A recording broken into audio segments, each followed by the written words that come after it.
Karena sejak kampanye terakhir tanggal 10 Februari di Solo dan di Semarang, saya langsung umroh. Jadi ya tidak berkomunikasi dong, bukan karena berpisah, karena tidak kompak dan sebagainya.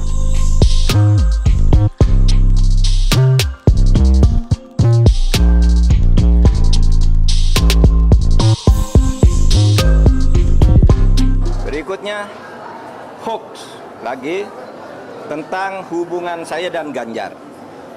Ada viral di medsos bahwa saya tak kompak dan diisolasi dari Ganjar dan PDIP karena pada hari Rabu tanggal 14 Februari saya bilang sudah 4 hari saya tidak bertemu atau berkomunikasi dengan Ganjar.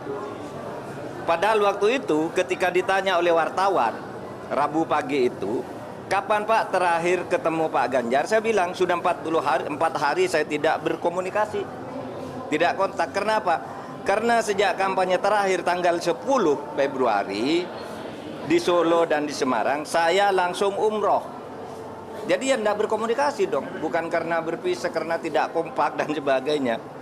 Dan tanggal 13 baru pulang dan langsung ke Jogja. Kapan ketemunya?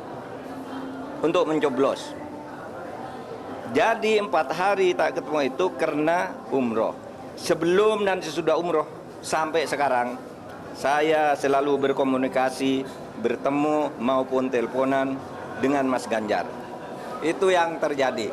Itu saja dari saya, tidak ada pertanyaan.